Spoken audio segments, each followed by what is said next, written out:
what other reasons might there be for the gender differences?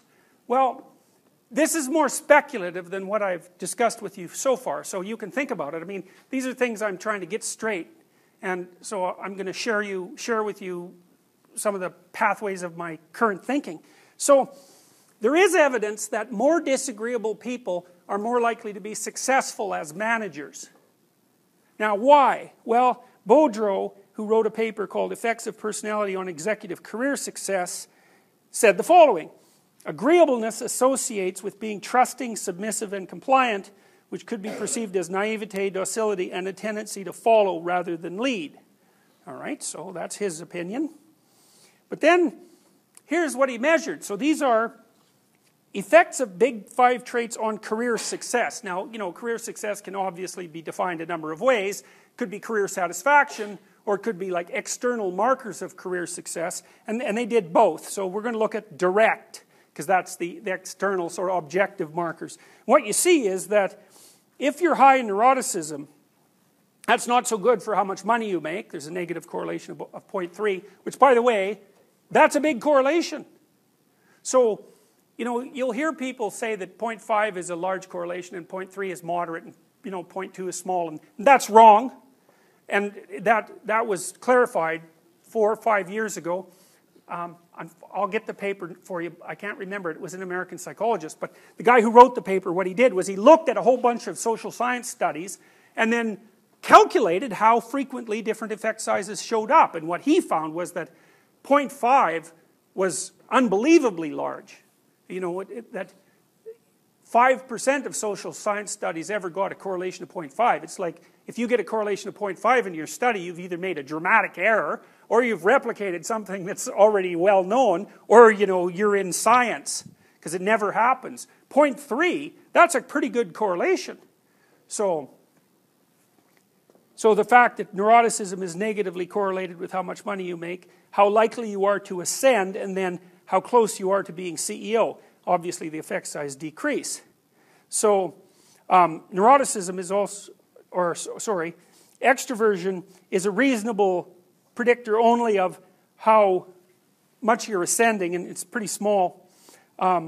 Openness has a correlation with how much money you make, but that's probably because openness is highly associated with intelligence, and so openness is not a good marker for intelligence. IQ tests are much better markers, so that's an attenuated relationship. But then you look at agreeableness. It's negative 0.32 in total, negative 0.24 for direct in terms of how much money you make. So, you know, that's an interesting thing, because one of the things that determines how much money you make is how willing you are to say no.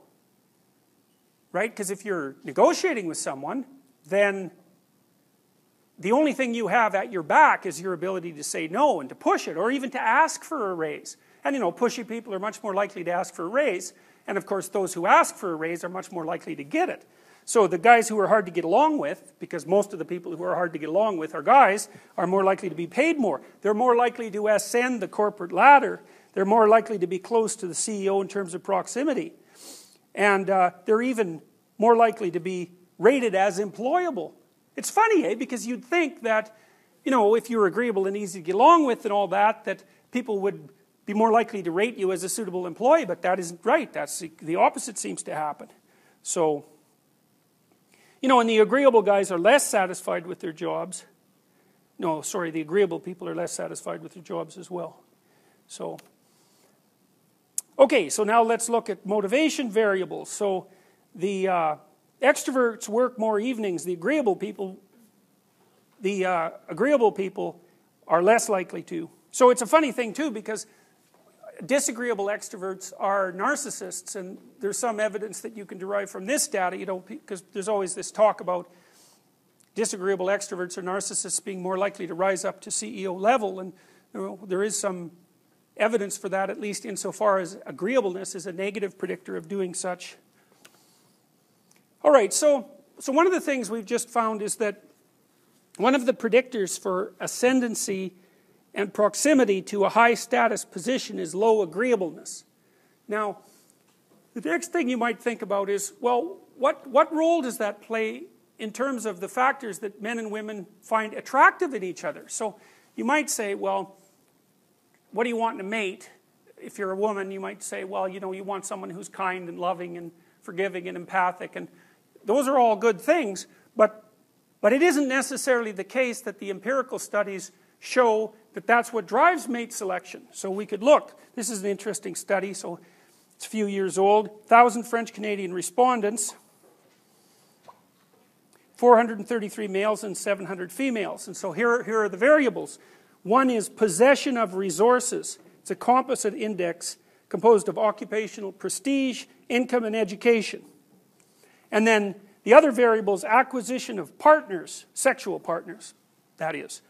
Number of lifetime and preceding year sexual partners, lifetime occurrence of simultaneous partners, which is a yes or no variable, and lifetime frequency of simultaneous partners, 1 to 5, with 5 being very often. Here's the assumption. You can, decide for yourself if you think this is a warranted assumption. The number of partners a member of sex A acquires is taken as an index of how often this individual is chosen by sex B. So that's an indication of reproductive fitness, desirability, at least as assessed by members of the opposite sex, who you would think would be the logical judges for that sort of thing. Male criteria. 166 unattached women ages 25 to 50. Correlation between fertility rates and number of partners in previous year equals 0.94. Males choose fertility. Indicators: beauty, waist to hip ratio, youthful appearance, and neotenous facial features.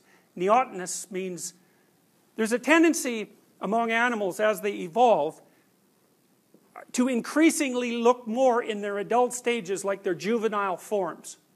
So here's an example. If you look at the skull of a baby chimpanzee, it looks almost exactly like the skull of an adult human. So what's happened is as adults, we're more like baby chimpanzees than the adult chimpanzees are. We've maintained a lot of our juvenile characteristics, playfulness, the ability to continue to learn, plasticity, all those things.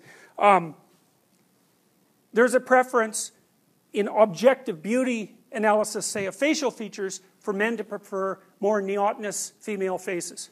So, and you can tell that if you look at pictures of models. They generally have relatively small noses, relatively big eyes, the sort of things that are associated with cute.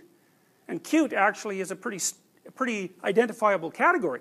Most of the things that people find cute have large eyes, and the rest of their facial features are relatively small. There's other things that are associated with cute that aren't necessarily associated with, sexual attractiveness, because cute things also have sort of random movements, like baby-like movements. And so the things that people, and relatively short arms, and just think of a teddy bear.